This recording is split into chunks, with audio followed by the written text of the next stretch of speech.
श्रीमती अर्चना पांडे जी, लखीमपुर। राधे राधे। राधे राधे। आदरणीय महाराज जी, आपके चरणों में कोटि कोटि प्रणाम। महाराज जी, बिना किसी दोष अथवा अपराध के कोई मनुष्य यदि सार्वजनिक एवं व्यक्तिगत तौर पर जीवन में किसी का अपमान करता रहे तो अपमानित व्यक्ति को क्या आचरण करना चाहिए?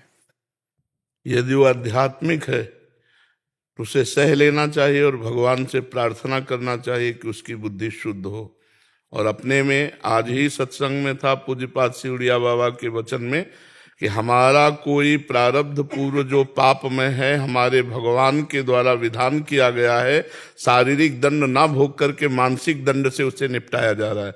जैसे हमें कोई गाली देता है या अपमानित करता है तो हमें मानसिक जलन होती है, मानसिक जलन से हमारे पाप का प्रायश्चित हो गया, जो हमें शारीरिक दंड नहीं भोगना पड़ा। तो हमारी कोई निंदा करता है या हमारा अपमान करता है या तिरस्कार करता है तो भगवान के विधान से हमें पवित्र किया जा रहा है। कबीरदास जी कह रहे निंदक नियरे राखिए आंगन कुटी छवाए। अपने सामने रहे, पास रहे, बिना साबुन बिना पानी निर्मल करे स्वभाव। वो हमारे मन के, हमारे तन के सारे पापों को नष्ट कर देता है। जो श्री प्रबोधानंद जी महाराज कह रहे सम्मानम कलयाति घोर गरलम नीचा अपमानम सुधा, श्री राधा मुरली धरो भज सखे वृंदावन मात्यज। सम्मान विष है जो हमारे पुण्यों को नष्ट करता है, और अपमान अमृत है जो हमारे पापों को नष्ट करता है और पुण्यों को बढ़ाता है। इसलिए मुझे जो आध्यात्मिक है उसे सहना चाहिए, और जो एकदम सांसारिक है तो सहेगा ही नहीं, वो प्रश्न ही नहीं करेगा, तो सठे साठ्यम समाचरित, वो दुष्ट के साथ दुष्टता का ही व्यवहार करेगा। लेकिन आध्यात्मिक ऐसा नहीं। करत जे अनसहन निंदक तिनहु पे अनुग्रह करो। जो तुम्हारे अनसहन अपमान करते हैं, निंदा करते हैं, उनको भी सहकर उसका मंगल मनावे, ये आध्यात्मिक स्थिति है। इससे हमारा मंगल होगा, हमारे पाप नष्ट होंगे, हमारे भगवान प्रसन्न होंगे। जीवन का परम लक्ष्य है भगवान की प्रसन्नता। किसका प्रश्न था, समझ पा रहे हैं आप? इसमें कोई संशय जी? आचार्य सतीश पांडे जी, जबलपुर से। जी पूज्य महाराज जी, आपके चरणों में कोटि कोटि प्रणाम। महाराज जी, ये कह रहे हैं कि आप एक मंदिर में पुजारी थे, वहां इनको ठीक नहीं लगा माहौल, तो इन्होंने वहां का त्याग कर दिया। और महाराज जी इनको जानना चाह रहे हैं कि मुझे त्याग करने का दोष तो नहीं लगेगा? महाराज जी, मैंने अगर आपने इस भाव से त्यागा है कि हाँ विविध प्रकार के दोष हो सकते हैं, जैसे कोई भगवान के लिए अर्पित कर रहा हूं, उसका प्रयोग स्वयं कर रहे हैं प्रलोभनवश। जैसे आप पूजा करते हैं तो आपकी पेमेंट होगी। नहीं गुरुजी, मेरे वहाँ ऐसा कुछ नहीं था। वहाँ पर यह था कि मेरे साथ फॉर्मेलिटीज होने लगी थी, मतलब इससे आप मिलो, इससे ना मिलो। तो मैंने कहा मैं नहीं, फिर भी आपको तो जो चढ़ौका चढ़ता होगा वो, उससे मेरा कोई मतलब नहीं रहता था। मैं सेवा देता था मैंने। तो फिर आपको छोड़ना नहीं चाहिए। फिर सेवा में क्या परेशान? गुरुजी मुझे कहा गया कि आप इससे ना मिले, इससे मिले। वहाँ राजनीतिक स्थितियां बनने लगी थी। हाँ, प्रपंच प्रपंच हो। हाँ, तो भगवान की सेवा में आपको सावधान रहना चाहिए। आपको किसी से मतलब आपके ऊपर शासन होगा जी, शासन हुआ। तो फिर नहीं करना चाहिए। इसके साथ फोटो न खिंचाए। हाँ, वो एक ब्राह्मण था। हाँ मैं ठीक सेवा है। देता था गुरुजी। हाँ, पर मैंने 18 वर्ष सेवा करी उन भगवती की। हाँ, और फिर मुझे लगा कि यहाँ पर प्रपंच हो रहा है, यहाँ से छोड़ देना चाहिए। आप ठीक है। सुनता था। जी जी। पर वो इष्ट की जिनकी सेवा की हो तो दोस्त तो नहीं लगे। नहीं तो अब इष्ट को विराजमान कर लो छवि रूप में अपने घर में, और उनकी हाँ उनको पाठ सुनाओ और उनका नाम जप करो। वो भी मुझे बुलाते, सब चाहते हैं, और कुछ लोगों के कारण मैंने उसको छोड़ा। बस कोई बात नहीं। आप सरल हृदय हैं, जहां भी आप प्रभु को विराजमान करके आराधना करेंगे वो आराधना स्वीकार कर लेते हैं। कि जो और लोग हैं मुझे यजमान थे, तो मैंने किसी के पास नहीं जाता। कोई बात नहीं है, भगवान को यजमान बना लो, वही सबसे बड़े यजमान है। आए? हाँ, भगवान का नाम जप करे। देखो, हम इस विधान से कि अगर आप में इतनी विवेक प्रणाली होती कि सबकी बातें हटाकर इष्ट इष्ट से केवल मतलब रखना, तो वो आपका अधिकार नहीं है, क्योंकि आपके ऊपर शासन है वहां, तो इसलिए छोड़ देने में कोई दोष नहीं लगता है। नहीं तो हम आपको यही कहते पुनः सेवा कीजिए। पर वहां जब आपके ऊपर अधिकार दूसरों का है कि हम जैसा कहें वैसा सेवा करो, तो फिर नहीं करना चाहिए। फिर अपने छवि विराजमान घर में करके भगवत आराधना करनी। और आप निष्काम करते थे, इसलिए वो सेवा व्यर्थ नहीं जाएगी, आपको आगे उसका फल मिलेगा। और सबसे बड़ा फल है कि आपके आंसू गिरे। यही फल है। हम भगवान के लिए रो दें, हम प्रभु की सेवा के लिए व्याकुल हो जाएं, हमारे हृदय में तपन हो इस बात की, यही भक्ति का फल है। आरती के वो भगवती के विग्रह को मैंने बाल्यकाल से सेवन। हाँ, कोई बात नहीं, अब भाव से सेवन करो, अपने घर में छवि विराजमान कर लो। वो अच्छी मानता हूँ, उनको मेरी लगाव अब उनसे लग गया। हाँ ठीक है, भजन करो, भजन ही सार बात जी। संजय शर्मा जी। राधे राधे। राधे राधे महाराज जी। महाराज जी, ज्ञान क्या है? ज्ञान को पाने के लिए क्या शिक्षा आवश्यक है, या ज्ञान को भक्ति से पाने का तरीका उच्च है? हाँ, भक्ति से पाने का तरीका उच्च है। स्वरूपानुसंधान भक्ति रेव गरीयसी, भगवान शंकराचार्य जी ने, गरीय से माने श्रेष्ठ। स्वरूपानुसंधान अर्थात ज्ञान, आत्मस्वरूप का ज्ञान प्राप्त करने के लिए सर्वश्रेष्ठ साधन भक्ति है। पर कुछ स्वाध्याय भी जरूरत है। जब हमें पता ही नहीं कि मुझे किस मार्ग से जाना है, उस मार्ग में कितने किलोमीटर हैं, कितने किलोमीटर बाद हमारा लक्ष्य मिलता है, तो फिर ऐसे चलते हुए हम हार जाएंगे ना। इसलिए हमको सबसे पहले इस मार्ग में गुरु का वर्ण करना चाहिए। गुरु के वचनों के अनुसार जब हम चलेंगे तो मंजिल बहुत दूर है पर बहुत नजदीक हो जाती है। और जब हम भगवान की आराधना करते हैं तो मंजिल चलनी ही नहीं पड़ती है, हृदय में ही ज्ञान प्रकट हो जाता है। नहीं तो ज्ञान के पंथ कृपाण के धारा, परत खगेश लगे नहीं बारा। ज्ञान का मार्ग बोले नंगी तलवार पे चलना है, बहुत कठिन होता है ना, क्योंकि पूरे संसार के राग का नाश करना है। पूरे संसार को असत्य कह दिया ज्ञान ने, ब्रह्म सत्यम जगन मिथ्या। अब हम पूरे संसार में ही फंसे। तो मतलब हमारी जितनी आज तक जन्म जन्मांतर से संस्कार स्वभाववश आसक्तियां हैं, सब काटनी है। और सबसे मूल शरीर में आ जाती है, जब सब छोड़ सकते हैं। लेकिन देह प्राण ते प्रिय कछु नाही, सबसे ज्यादा प्रिय देह और अपने प्राण है, और इनकी भी परवाह छोड़ देनी है, तब हम ज्ञान के मार्ग में चल सकते हैं। तो इससे बहुत सरल और संपूर्ण ज्ञान प्राप्त कराने में समर्थ, भगवत प्राप्ति कराने में समर्थ भगवान की भक्ति है। अब जैसे शरीर का राग त्यागना और शरीर को समर्पण करना, दोनों बात एक है, लेकिन राग त्यागना बहुत कठिन है और समर्पण करना सहज है। राग त्यागना कठिन है। मैं शरीर नहीं हूं, अब सर्दी लग रही तो शरीर में तो लग रही, लेकिन आप महसूस कर रहे हैं ना कि आपको सर्दी लग रही, तो अज्ञान है। सर्दी किसको लग रही है? आत्मा को लग नहीं सकती। और पंचभूत जड़ है, इनको लग नहीं सकती, तो भ्रम ही तो है। तो भ्रम है तो उतार दो जैकेट। ज्ञान का मतलब समझे है नहीं, पर है ना कि हमें सर्दी लगती है। भूख प्यास प्राणों का धर्म है, देखना सुनना इंद्रियों का धर्म है, संकल्प विकल्प मन का धर्म है। आप सबसे अलग हैं, लेकिन आप सबसे अलग नहीं हैं। आप देख रहे हैं, आप खा रहे हैं, आप सूंघ रहे हैं, आप भोग रहे हैं, क्योंकि आप शरीर भाव में हैं। इसी को अज्ञान कहते हैं। अब इस अज्ञान को त्यागना बड़ा कठिन है नहीं कठिन? अब हम क्या करते हैं, इसको घुमा के त्यागते हैं। बोले भोजन हमें ये पसंद है तो भगवान को भोग लगा, अब वो प्रसाद हो गया, अब वो राग नहीं करेगा, अब वो बांधेगा नहीं, नुकसान नहीं करेगा, वो आपका मंगल करेगा। प्रसादे सर्व दुखाना हानि रस्से उपजाते। परिवार में बंधे तो नाथ सकल संपदा तुम्हारी, मैं सेवक समेत सतनारी। हे नाथ, पत्नी पुत्र परिवार सहित मैं आपका दास हूं। बात वही हो रही है, राग का त्याग। लेकिन वो राग का त्याग करना अत्यंत कठिन हो, ये राग का समर्पण, भगवत समर्पण, इससे बहुत जल्दी ज्ञान प्राप्त हो जाता है। पर जब हमारे हृदय में लक्ष्य प्राप्त हो जाए ज्ञान प्राप्ति के लिए, तब ये बात हो सकती है। तो हम सुमिरन परायण हैं। पहली बात तो भक्ति का प्रधान स्वरूप देवर्षि नारद जी ने बताया, तदर्पिता अखिलाचारिता तद विस्मरणेन परम व्याकुलते थे। जो सारे आचरण भगवान के लिए करता है, जो भी कर्म व्यापार नौकरी सब भगवत अर्पित करता है, और इतना नाम सुमिरन में प्रियता हो गई कि अगर एक क्षण के लिए भी छूट जाए तो व्याकुल हो जाए। जैसे मछली को पानी से अलग करो तो तड़पने लगती। तद विस्मरणेन परम व्याकुलते थे। तो ये भक्ति फिर शुद्ध ज्ञान प्रकाशित कर देगी। हर समय देखो, जब संसार का चिंतन होता है तो हमारा हृदय मलिन होता है, जब भगवान का चिंतन होता है तो निर्मल होता है।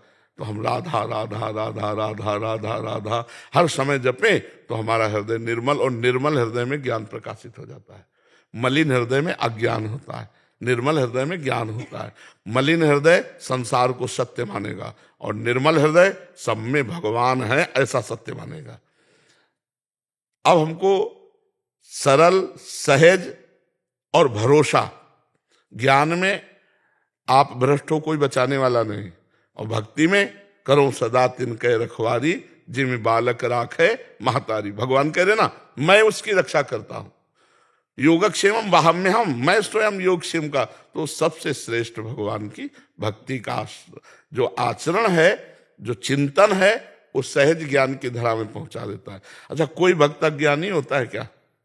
देखो हनुमान जी, ज्ञानी नाम अग्रगण्यम, गरुण महाज्ञानी गुण राशि, विश्वामित्र महामुनि ज्ञानी, सब अपने आप ज्ञान आ जाता है। तो हम नाम जप करें और भक्ति के पवित्र आचरण करें, और जो आचरण वो भगवान को समर्पित कर दें, और पूरा परिवार, तन मन धन सब भगवान की शरण में, निश्चित भगवत प्राप्ति, निश्चित ज्ञान हो जाएगा।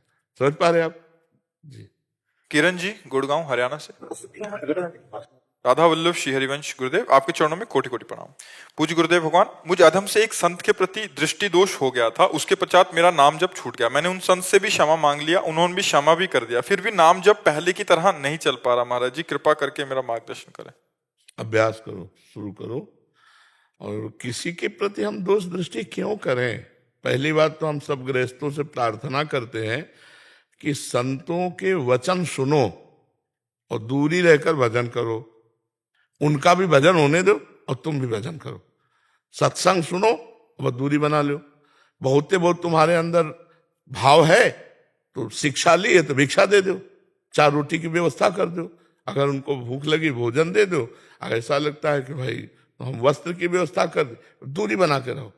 ज्यादा संतों से ऐसा लिप्सा नहीं रखनी चाहिए, नहीं तो दोष दर्शन हो जाएंगे। क्योंकि कौन किस स्थिति में है तुम्हें पता नहीं है, या कौन आडंबर कर रहा, दंभी है, पाखंडी, ये भी तुम्हें पता नहीं। तो हमें लगता है जब मंच पे बोला जाएगा तो बहुत होश में बोला जाता है। वो होश वाली बात सुनो और बस फिर पीछे छोड़ दो। पीछे भगवान जाने, जो जैसे कर रहा है उसको भोग मिलेगा। आप केवल मंच से सुनो, बस दूरी बना लो। ज्यादा लगाव करने की जरूरत नहीं है, भाव से लगाव करो, दूरी बना के रखो तो दोष ही नहीं बनेगा। दोष कब देखोगे? जब नजदीक जाओगे। हम कह रहे हैं नजदीक जाने की जरूरत नहीं है। प्रवचन सुनो, सत्संग सुनो, उसको आचरण में उतारो। जैसे बैठे हो, सुना, जय भगवान, दूरी, कोई मतलब नहीं। तो इसलिए हमें लगता है दोष दर्शन बचने के लिए हर गृहस्थ को चाहिए, गुरु बना लिया, मंत्र ले लिया, खूब भजन करो, चलो दूरी हटो। समझ रहे हमारी बात? नहीं, दोष दर्शन तो हो ही जाएंगे, क्योंकि तुम्हारी दृष्टि सही नहीं है और पता नहीं वहां स्थिति ना हो। दोनों बातें हैं। हो सकता है तुम्हारी दृष्टि न सही हो और हो सकता है वहां उनके आचरण न सही हो। तो इसलिए केवल प्रवचन सुनो और नाम जप करो, दूरी बना के रखो। जब बहुत काल के बाद विश्वास हो जाए कि भगवान के विशुद्ध भक्त हैं, तो आपको सच्ची कहते हैं, साधु ते होए नकार जाने। भगवान के भक्त से कभी ऐसा नहीं हो सकता कि जो नहीं होना चाहिए, कभी नहीं हो सकता। ऊसर बरसै तृण नहीं जामा, संत हृदय जिम उपज न कामा। भगवान के भक्तों से कभी ऐसा नहीं हो सकता। जो वास्तविक भगवान के मार्ग में चलने वाले हैं, ऐसा नहीं हो सकता। तुम्हारा मंगल होगा, तुम्हारा कल्याण होगा, पर कुछ ऐसी बाहरी बातें हैं जो हम उनको दोष दर्शन में न देखें। जैसे सत्संग हो रहा है और बीच सत्संग में रामकृष्ण परमहंस जी कहते खाने को लाओ, कुछ पकौड़ा लाओ, कुछ ऐसे, और वो परमहंस स्थिति। तो विवेकानंद जी ने कहा भी एक बार कि महाराज जी, तो उन्होंने कहा जिस दिन हम ऐसा ना करें उस दिन जान लेना कि शरीर छूट जाएगा। रजोगुण से शरीर का सेवन हो रहा है। रजोगुण अगर ना हो तो शरीर नहीं चलेगा। तो कुछ ऐसे लीलाएं होती, खान पान ऐसे, लेकिन गलत लीलाएं नहीं होंगी, तो उनमें दोष दर्शन न करे। खान पान व्यवस्था उनकी कैसी है, अलग अलग संतों का स्वभाव होता है, प्रभाव होता है, पर हमें लगता है दूरी बना के रखे तो ज्यादा अच्छा।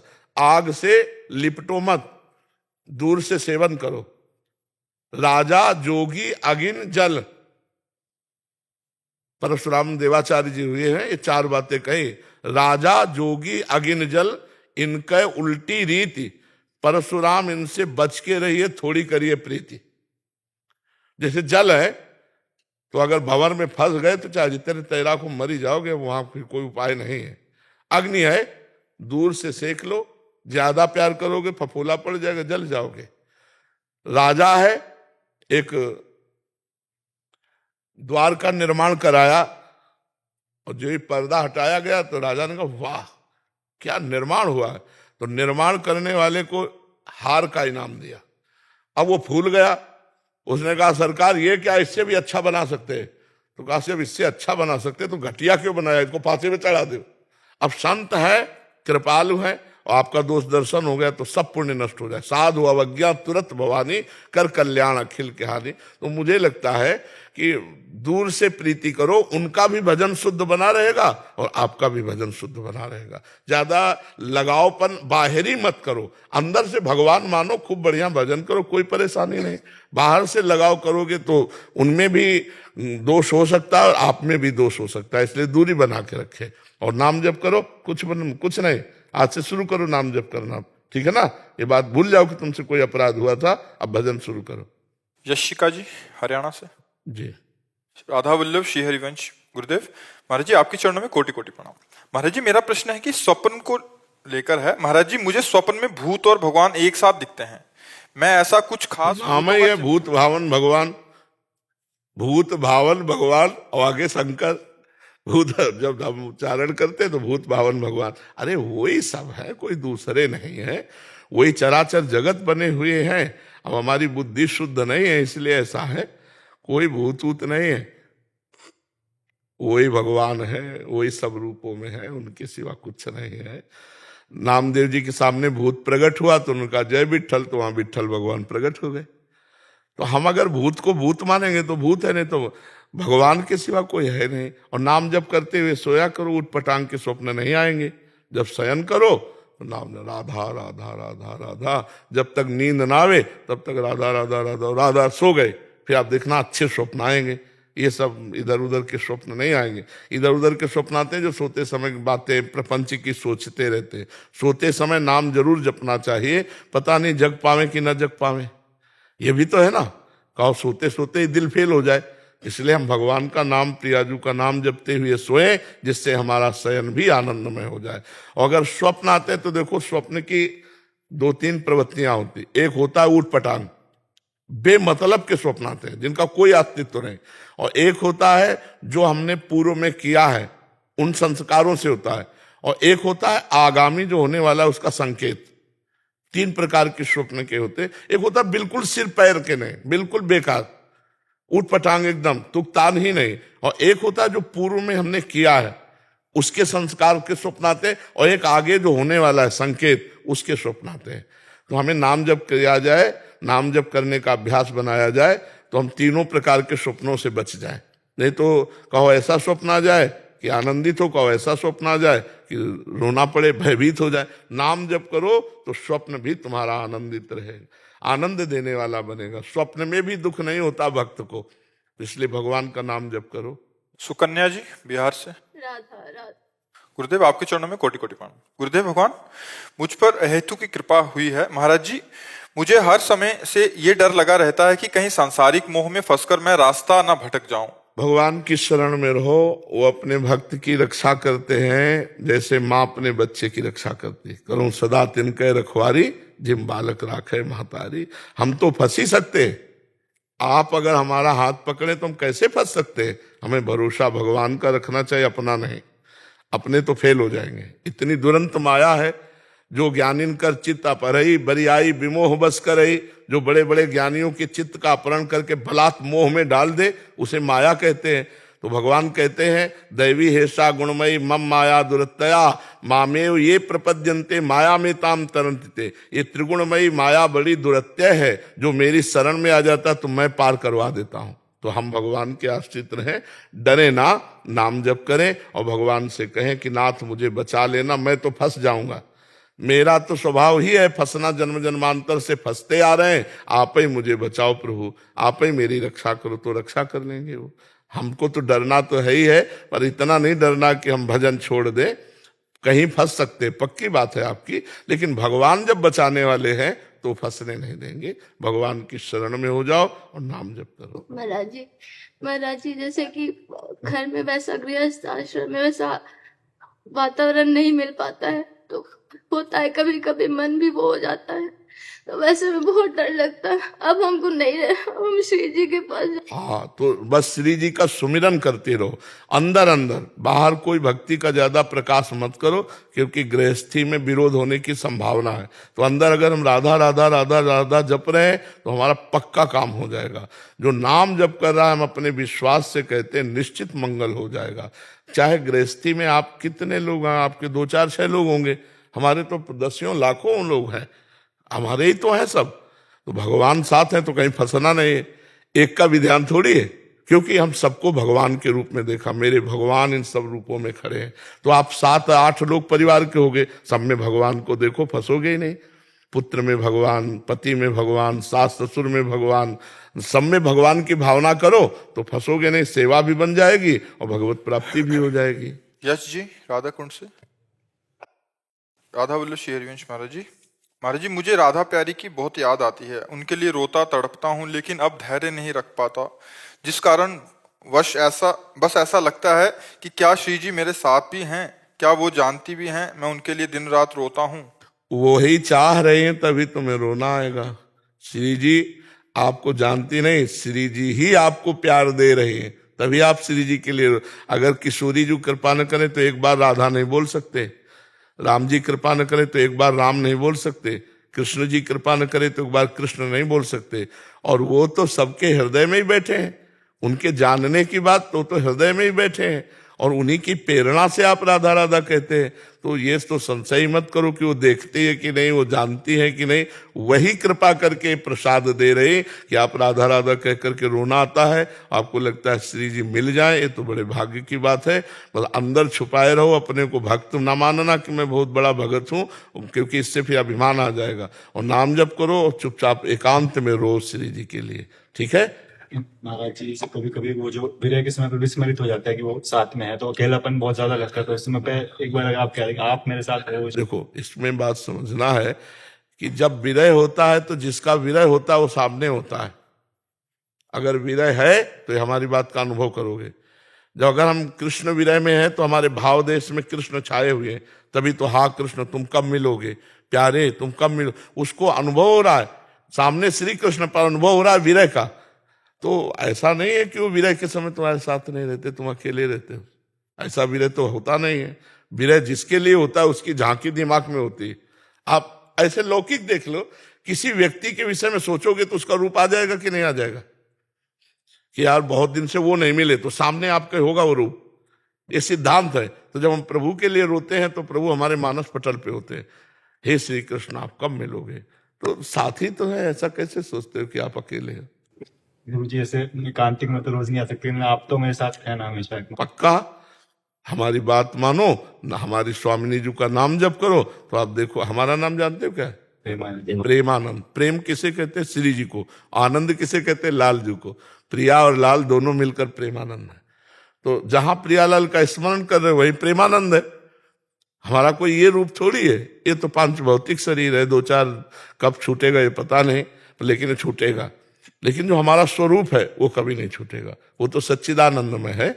इसलिए स्वरूप से प्यार करो, शरीर से नहीं। नहीं तो 4 दिन बाद कहोगे वो जिनको हमने अपना माना था वो तो मर गए, ये शरीर तो जाने वाला है, लेकिन हम जाने वाले नहीं। प्रेमानंद ने जहां पुकारोगे वहीं प्रेमानंद। प्रेमानंद पुलकित गात्रो विद्युत धाराधर सम कांति राधा कृष्णो मनस्य दधानम। राधा कृष्णो मनस्य दधानम वंदे हम श्री हरिवंशम। ये प्रेम स्वरूप है। खूब नाम जप करो। राधे राधे महाराज जी। महाराज जी, बच्चों को भगवत मार्ग में किस प्रकार से और आगे लेकर आया जाए, और बहुत से इन्फ्लुएंसर्स हैं जो लेकर आ सकते हैं, जिनका बहुत नाम है, जो भगवत गीता से, रामचरितमानस से, कोई भी देखो, सबसे पहली बात हम आपको प्रार्थना करते हैं कि यदि बच्चों का ब्रह्मचर्य ठीक नहीं रहेगा तो सब उपदेश में पानी फिर जाएगा, किसी काम में उपदेश नहीं आएंगे। अगर उनका चरित्र ठीक नहीं है तो सब व्यर्थ हो जाएगा। इसलिए हमारा सबसे पहला जो कदम होना चाहिए वो बच्चों को चरित्रहीनता से बचाओ। जो आज हमारी समाज में चरित्रहीनता फैलती जा रही है, 12 वर्ष का बच्चा 8 बार हस्तमैथुन करता है। जब हमारे सामने खड़े होकर के बच्चे अपनी हालत बताते हैं ना तो हृदय कांप जाता है कि किसान आदमी जब गेहूं की फसल गलेथ में होती है, जो किसान होते हैं वो हमारी भाषा समझेंगे, गलेथ का मतलब होता है अन्न की बाली अभी निकली नहीं है और उस समय काट लिया जाए तो एक दाना नहीं मिलेगा, और थोड़ा समय का इंतजार कर लिया जाए तो 50 मन उसी से गेहूं पैदा होगा। तो ऐसे जब तक 22 वर्ष की अवस्था ना हो जाए तब तक बालक को ब्रह्मचर्य रहना चाहिए। फिर पाणी ग्रहण संस्कार आदि गृहस्थी में तो कोई फर्क नहीं पड़ेगा। आज हमारे बच्चों की स्मृतिहीनता हो रही, आज हमारे बच्चों में व्यसन बढ़ रहा है, आज बच्चों में व्यभिचार बढ़ रहा है। इसको एक हमारे पास आए थे हितधाम में, रामायण कंठस्थ थे, भागवत 18,000 श्लोक कंठस्थ थे, गीता कंठस्थ थी, पर भारी व्यभिचारी बच्चा था। उसने खुद हमें अपनी हालत बताई कि रात रात भर हम मोबाइल से ऐसे देखते हो, ऐसे ऐसे ऐसे आचरण। तब हमें लगा कि गजब है, रामायण कंठस्थ है, गीता कंठस्थ है, बच्चे हैं कंठस्थ करा दिया गया, लेकिन आचरण। तो हमें लगता है कि अगर बच्चों के माता पिता सहयोग करें, गुरु तो सहयोग करें, टीचर जो स्कूलों में है, माता पिता सहयोग करें और अपने बच्चों के पास मित्रवत बैठे और उनके आचरणों के सुधार की उनको सत्संग सुनाएं, शास्त्र स्वाध्याय कराएं, भगवान से प्रार्थना करें कि हमारे बच्चों के चरित्र अच्छे हों तो उनको बल मिले, और 30 मिनट नाम जप करवाएं। 30 मिनट केवल नाम जप कराओ, फिर आप देखना 30 मिनट बैठ करके जो नाम उनको प्रिय लगे या आपको जो प्रिय लगे या जो गुरुजनों ने दिया है उस नाम को हम जपें, और थोड़ी देर बैठ करके गीता भागवत अर्थ सहित घर में हम अपने सुनाएं, तो हमारे बच्चों के संस्कार बदलें। इतने बड़े बड़े मोबाइल हैं, स्मार्ट मोबाइल, घर में टीवी है, माता पिता विलासी है, तो बच्चों के संस्कार भ्रष्ट होते चले जा रहे हैं। तो केवल स्कूल से बच्चे नहीं सुधरेंगे, घर में भी सुधार होना चाहिए। अगर पिता शराब पीता है तो बच्चे को कैसे आचरणहीनता से रोक पाएगा? गंदी गंदी बातें आप करोगे, दृश्य देखोगे तो बच्चों में वही संस्कार, वो छोटा नहीं है, उसमें संस्कार पड़ रहे हैं। तो माता पिता सुधरे और अपने बच्चों को सुधारने का सहयोग दे तो हमारी समाज सुधरे बच्चों वाली, नहीं तो बहुत बुरा गिरते चले जा रहे हैं। अभी कोई अवस्था नहीं और बॉयफ्रेंड गर्लफ्रेंड बनाए घूम रहे हैं कि अरे ये जीवन तुम्हारा, हमारे राज्य के काम आने वाले तुम हो, तुम्ही में कोई एमएलए बनेगा, कोई मुख्यमंत्री बनेगा, कोई प्रधानमंत्री बनेगा, कोई डॉक्टर बनेगा, कोई मास्टर बनेगा, और तुम आचरणहीन होते जा रहे हो। क्या होगा हमारी समाज में? क्या होगा? आचरणहीन चाहे कोई हो, हमारे राष्ट्र की सेवा नहीं कर सकता, शोषण जरूर कर सकता है, सेवा नहीं कर सकता है। जो चरित्रवान है वही बलिदान देने के लिए तैयार हो सकता है, वही दूसरों को सुख पहुंचा सकता है। तो हमारी नई पीढ़ी बहुत गिरावट में जा रहे हैं। छोटे छोटे बच्चे व्यसन करने लगे, छोटे छोटे बच्चे व्यभिचार करने लगे, हस्तमैथुन आदि के दोषी हो रहे। हमें लगता है माता पिता, टीचर और बड़ों को मिलकर के संभालना चाहिए। इस विषय में कोई बोलता ही नहीं। उनकी जीवनी शक्ति नष्ट हो रही है, वीर है, वो हस्तमैथुन कर रहे हैं, उनकी दशा क्या होगी? डिप्रेशन में पहुंच जाएंगे। तो हमारे नए बच्चों को सिखाओ। छोटे छोटे बच्चे एक दूसरे के संसर्ग से, एक 12 वर्ष का बच्चा था, उसने पूछा कैसे, ये कैसे सीखे? तो उनका हमारे दोस्तों ने सिखाया। तो क्रम बाई क्रम वो कुसंग वसात ऐसे। तो ये सुधरे तब सुधरे। ब्रह्मचर्य स्मृतिवान बनाता है, ब्रह्मचर्य बलवान बनाता है। ब्रह्मचर्य जिधर चाहो उधर आप ले जा सकते हो ब्रह्मचारी को, वो उधर ही विजयी होगा। अब ब्रह्मचर्य की हीनता हो रही। भोजन सुधरे। ये जो आजकल नए नए बच्चे पैकेटों वाला भोजन पा रहे हैं, तो इनके शरीरों में बल बुद्धि तेज नहीं आएगा। हाँ, अब ये खा के पहलवान बनेंगे, ये खा के बुद्धिमान बनेंगे। अरे सात्विक भोजन पाओ, दंड बैठक मारो, थोड़ा व्यायाम करो, ब्रह्मचर्य से रहो, फिर देखो जीवन कैसा बनता है। तो हमें लगता है इनके चरित्र को सुधारा जाए तभी बनेगा। तो हमें लगता है कि सुधार यहाँ से शुरू हो। पहले ब्रह्मचर्य गुरुकुल में इसीलिए दूर रखा जाता था, परिवार से इसीलिए दूर रखा जाता था कि सबसे पहली सीढ़ी जो परमार्थ की और व्यवहार की, वो है ब्रह्मचर्य।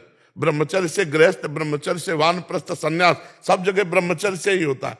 तो हमें लगता है ब्रह्मचर्य का उपदेश दिया जाए, ब्रह्मचर्य की रक्षा कराई जाए, और उसमें प्रधान होगा भोजन और कुसंग का त्याग।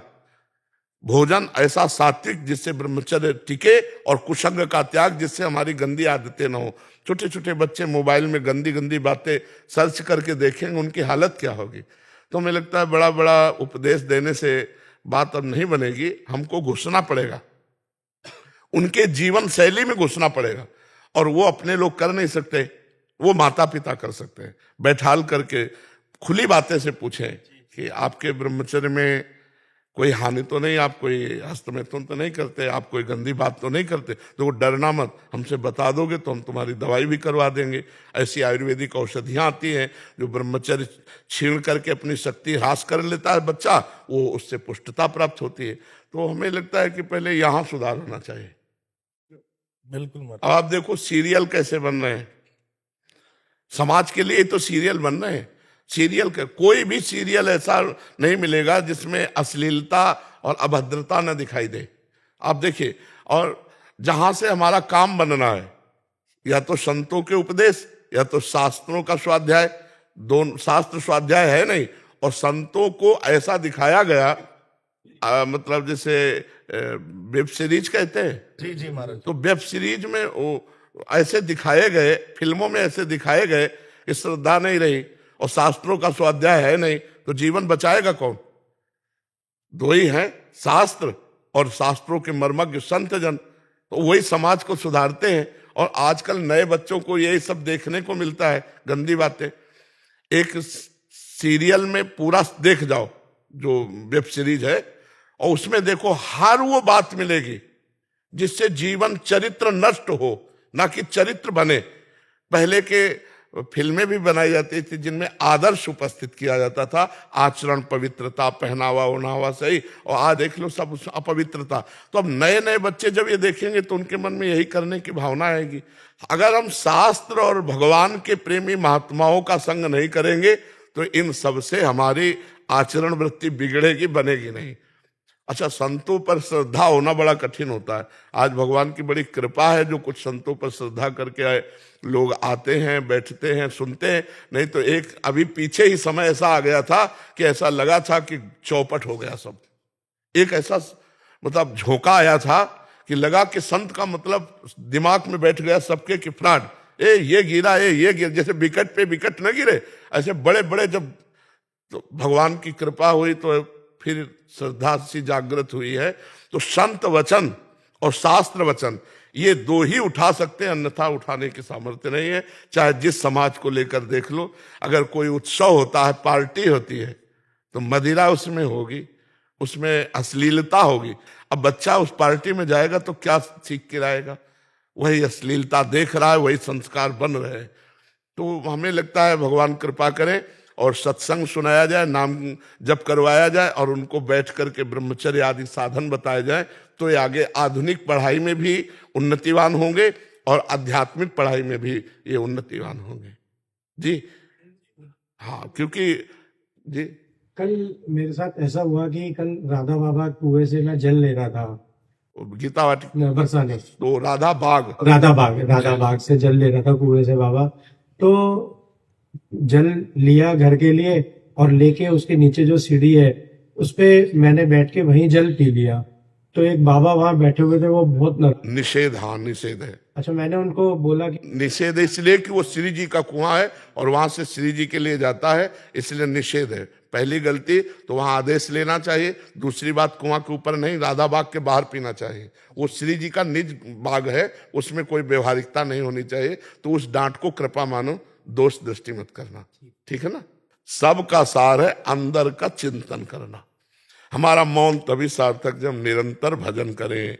हमारा त्याग तभी सार्थक है जब भगवान प्यारे लगने लगे। भगवान के लिए सब कुछ छोड़ा। संसार में यश, कीर्ति और प्रतिष्ठा ये तो सब आखिरी मेड़ है जिसमें गिर जाता है साधु, आखिरी मेड़ में गिर जाता है। अब मान लो जैसे कोई तप कर रहे हैं और उसका बहुत लोग जानकारी हो रही है, बहुत लोग आ रहे हैं, भेंट चढ़ा रहे हैं और बड़ी संस्था चल रही है उस तप के प्रभाव से, तो उतना ही है, भगवान नहीं मिलेंगे। पहले भगवान से मिलो, समाज से नहीं, फिर समाज तो कोई हानि नहीं, और पहले ही समाज तो फिर भगवान नहीं।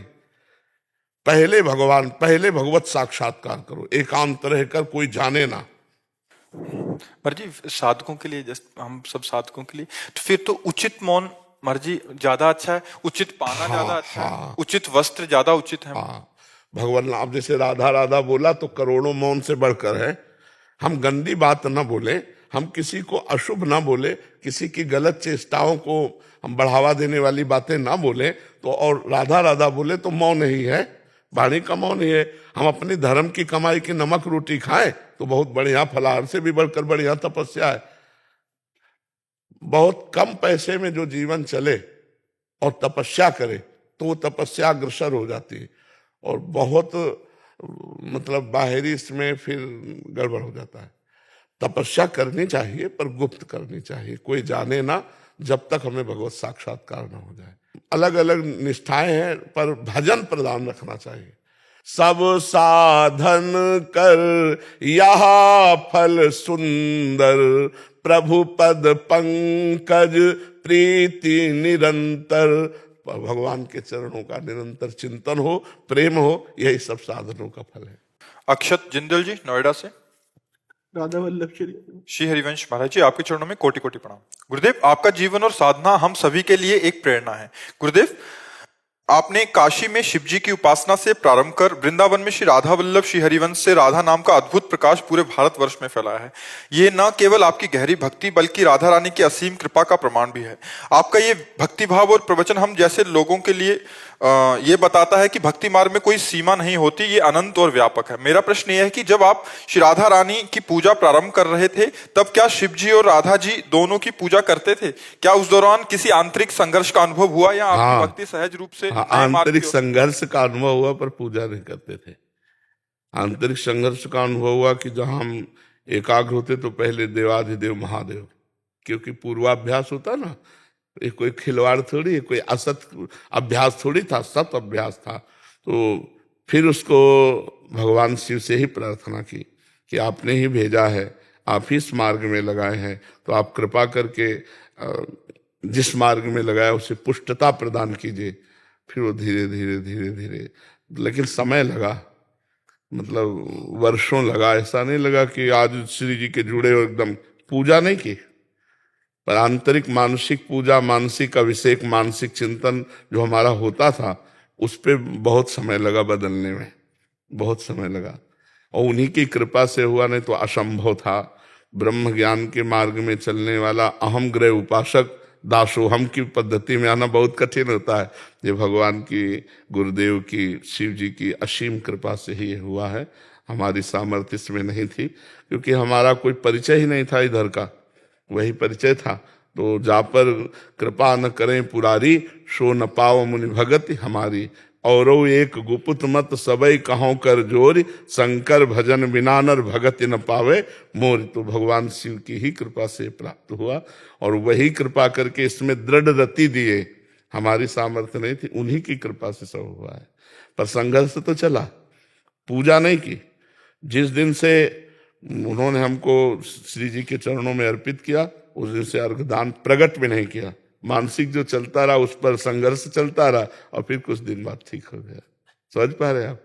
पर श्रद्धा और विश्वास और भावना बराबर की है। आज भी ऐसा नहीं कि इतना भी कम हो भगवान शिव के प्रति। इतना भी जितना श्री जी के प्रति है उतने शिव जी के प्रति है, इतना भी अंतर नहीं। क्योंकि सही आपको तो बताए, शिव जी ही श्री जी है। आप देवी भागवत में प्रमाण देख लीजिए, भगवान शंकर ही जो गौरांग गंगाधर हैं वही गौरी प्रिया जो हैं, और जो भगवती उमा हैं वही कृष्ण रूप में है। हम एक बार ऐसे चर्चा की थी तो एक संत आए थे, तो फिर प्रमाण लेके नहीं आए थे जी। पहले बैच में वो चर्चा की आपने? हाँ, अगले ही 5 मिनट बाद प्रमाण लेकर के आपने जो कहा था वो 4-5 श्लोक में देवी भागवत के, तो उस समय हमने वो तो नहीं प्रमाण करके बोला था, हमने तो अपने भाव में बोला था कि हमारे गंगाधर कर्पूर गौरम करुणावतारम वही गौरी किशोरी के रूप में विराजमान है। तब जाकर चित्त की पूर्ण एकाग्रता ऐसे हुई। ये संघर्ष तो होता ही है, क्योंकि सच्चिंतन होता है, उसको बदलने में बहुत समय लगता है। महाराज जी, यद्यपि आपको तो अनुभव होते ही रहते होंगे, महाराज जी अभी याद आती है पूर्व की, जैसे घाटों जैसे की? अब विश्वनाथ जी का प्रसाद आया, या ओंकारेश्वर का आया, महाकालेश्वर का आया, परल्यम वैद्यनाथ जी का, आते ही रहते।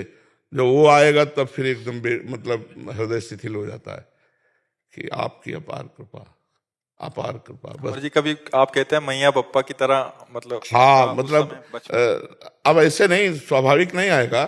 अब कोई आ गया काशी से ऐसे प्रसाद लेके, बिल्वपत्र ले, फिर एकदम वो पुराना, जैसे ना पुराना अभ्यास, तो वो एकदम जागृत हो जाएगा, मन शिथिल हो जाएगा भगवान शंकर के प्रतिभाव में। मोहित शर्मा जी हिसार से। राधे राधे। राधे राधे महाराज जी। महाराज जी आपके चरणों में कोटि कोटि प्रणाम। महाराज जी, मेरे मन में आता है खूब दान पुण्य करूं, पर मेरी आर्थिक स्थिति ठीक नहीं है। महाराज जी, ऐसे जन है जिनकी आर्थिक स्थिति ठीक नहीं दान है, पर पुण्य रुपया से ही थोड़ी होता है बच्चा। दान पुण्य जो होता है ना, वो भाव से होता है। अब जैसे कभी किसी पशु पक्षी या मनुष्य को तुम्हारी शरीर सेवा की जरूरत हो, आप सेवा कर दो, बहुत बड़ा पुण्य हो जाएगा। कभी कोई भूखा है तो रोटी दाल पवा दीजिए। आपके पास जैसे कोई ठंडी से कांप रहा है, और आपके पास ये जैकेट है, आप उतार के पहना दिए। जरूरी नहीं कि हमारे पास रुपया हो तो हम दान करें, नहीं। हमारे पास 4 रोटी, अगर हमारे पास भाव है तो मैं आज भूखा रह जाऊंगा और वो 4 किसी को पवा दूंगा, ये सेवा बन गई, ये पुण्य बन गया, सुकृत बन गया। धन की आकांक्षा नहीं करनी चाहिए धर्म के लिए। धर्म बहुत सूक्ष्म विषय बच्चा। अपने को जितना मिला हुआ है उसी से महान धर्म हो जाएगा, भगवान प्रसन्न हो जाएंगे। एक महाभारत में प्रसंग आता है कि एक नेवला आधे स्वर्ण का शरीर था, और भगवान श्री कृष्ण और युधिष्ठिर जी के पास से ऐसे निकला और कहा, मुद्गल ऋषि की सतुआ यज्ञ के सामने आपकी राजस्व यज्ञ बेकार है। तो भगवान ने कहा, नेवले तुम ऐसी निंदा कैसे कर सकते हो राजस्व यज्ञ की? तो बोले, प्रभु एक मुद्गल नाम के ऋषि हैं जिनको आप जानते हैं, और वो शीलोंच वृत्ति से जीते हैं। सील उंच, सील कहते हैं जो किसान लोग खेत काट लेते हैं, उसके बाद जो बाली या दाना पड़ता है उसको बीनना, सीला बीनना कहते हैं, वो सील कहते हैं। और उंच कहते हैं जो बाजार में अन्न जहां बिकता है वहां वो अपने सब ले गए, जो दाने पड़े हुए हैं उनको चुन लेना, उसे सीलोंच वृत्ति कहते हैं। और उससे किलो 2 किलो 4 किलो होता होगा, तो उसे पिसवा लेते थे सतुआ बनाकर, और रोज थोड़ा चुटकी भर पा लेते थे। 12 महीने ऐसे रहते थे। तो बोले एक दिन वो सतुआ पिसवा के 12 महीने के लिए रखा, उतने में ही आ गए अतिथि रूप में भगवान। तो वो इतने भूखे थे कि उनके पास जो 2-4 किलो सतुआ था सब खा गए। अब साल भर उनको भूखा रहना पड़ेगा मुद्गल ऋषि को। तो जल पिलाया, वो बोले भगवान की बड़ी कृपा, आज हमारा पेट भर गया। तो वहां जो सतुआ के कण पड़े थे, तो नेवले ने कहा मुझे भूख लगी थी, तो मैं उस कण को पाया और जे ही निकला तो मैं आधा सोने का हो गया। तो मैं सोच रहा था युधिष्ठिर जी की बहुत पुण्य यज्ञ हो रही है, तो जाऊंगा पूरा स्वर्ण का बन जाऊंगा, लेकिन सब जगह लोटा कहीं। इसका मतलब मुद्गल ऋषि की सतुआ यज्ञ से बढ़कर तुम्हारी राजस्व यज्ञ नहीं है, समझ रहे हो? युधिष्ठिर की राजस्व यज्ञ और मुद्गल ऋषि की सतुआ यज्ञ, तो सतुआ यज्ञ की जय हुई, राजस्व यज्ञ उतनी बराबरी नहीं कर सकी। गरीब अगर एक रोटी भी दे देता है ना किसी को, उसका बहुत बड़ा भंडारा माना जाएगा, और बेईमानी से कमा के लाखों को भंडारा करे तो उसे भंडारा नहीं माना जाएगा। तो धन के लिए चाह मत करो, धर्म के लिए धन की चाह नहीं है, सत्य और निष्ठा की चाह है। धर्म के लिए सत्य और निष्ठा की चाह। हमारे पास भगवान ने जो दिया है उसी से हम धर्म करेंगे, हमें धन की चाह नहीं करनी चाहिए। नहीं, धन की चाह फिर हमें पुण्य की जगह पाप में ले जाएगी। जितना धन की चाह बढ़ती जाएगी उतना ही पाप बढ़ता चला जाएगा, क्योंकि फिर हम निर्णय नहीं कर पाएंगे, धनांध हो जाएंगे। हम निर्णय नहीं कर पाएंगे कि धन सही है कि गलत है। 100 रुपया धर्म से कमाओ, 10 रुपया फिर दूसरों की सेवा में लगा दो, ये तुम्हारा धर्म बन जाएगा। और बेईमानी, घूस और पापाचरण का पैसा जहां जाएगा वहां बुद्धि भ्रष्ट कर देगा और पाप ही कराएगा, पुण्य तो हो ही नहीं सकता। पाप के पैसे से पुण्य नहीं हो सकता। धर्म द्वारा कमाए हुए 100 रुपए से 10 रुपए निकाल दो गौ सेवा, संत सेवा, भिक्षुकों की सेवा, बीमार की सेवा, वो बात मान गए। लेकिन ऐसा नहीं पापाचरण करो, इसलिए बहुत धन की आकांक्षा न करे, धर्म की आकांक्षा करे, तो धर्म से जो धन आएगा वो मंगलमय होगा। समझ रहे बच्चा? महाराज जी, अधर्म आचरण से धन कमा लिया, आपकी वाणी सुन के आज से प्रेरणा हुई कि नहीं कमाएंगे, तो आपने बोला जहां वो धन जाएगा वहां दुर्गति करेगा, तो फिर ऐसी स्थिति में वो धन का क्या करें? यहाँ किसी गौशाला? हाँ, गौशाला में दे दे, गौओं की उस सेवा में दे दे, या बीमारों की सेवा में दे दे। साधु महात्माओं को कदापि न दे, क्योंकि उनका जीवन नष्ट हो जाएगा, उनकी बुद्धि भ्रष्ट हो जाएगी। अच्छा, गाय भगवत स्वरूप है, और जैसे बीमार लोग हैं औषधि ले रहे हैं, तो संसारिक जन है, उनका कोई एकाग्रता से तो लेन देन है नहीं, और संत का एकाग्रता से लेन देन है। अगर भोजन गलत हो जाएगा तो बुद्धि भ्रष्ट हो जाएगी, भजन नहीं होगा, बस वही सुहाई देगा संसार के भोग वासना प्रपंच। यहाँ तो आपने एक बार बोला था कि कुछ ऐसी जगह भी दे सकते जहां आपको यश की प्राप्ति ना हो, मतलब हाँ, जैसे मान लो बहुत से ब्रजवासी और संतों की सेवा होती रहती है, आप जाओ चुपचाप दे दो, जा करके काम हो जाए। और ये गलती मानो कि आगे हम पाप नहीं करेंगे, लेकिन संतों को डायरेक्ट नहीं देना चाहिए। पाप का कमाया हुआ धन संतों को नहीं देना चाहिए, नहीं तो निश्चित उनकी बुद्धि भ्रष्ट होगी, तुम्हें डबल पाप लगेगा। क्यों? और क्या, वो भजन कर रहे हैं, उनके भजन में विघ्न डाल दिया तो तुम्हें पाप नहीं लगेगा। तो इसलिए पाप के धन से तो कभी पुण्य हो ही नहीं सकता। वो प्रायश्चित है, जैसे आप दे आए गौशाला में या बीमार हो, वो प्रायश्चित है तुम्हारे पाप का, पुण्य नहीं बनेगा। पुण्य तो बनेगा धर्म से कमाए हुए धन के द्वारा। ऐसा हो तो फिर क्या है? ऐसा नहीं है। अवश्य में भोक्तव्यम कृतम कर्म शुभाशुभम, शुभ और अशुभ कर्म दोनों भोगने पड़ेंगे, इसलिए बहुत संभल के चलना चाहिए। शास्त्र में धर्म का कमाया हुआ 100 रुपया, उसमें 10 रुपया किसी को कर सकते हो, ऐसा लिख। राधा राधा राधा राधा राधा राधा राधा राधा राधा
राधा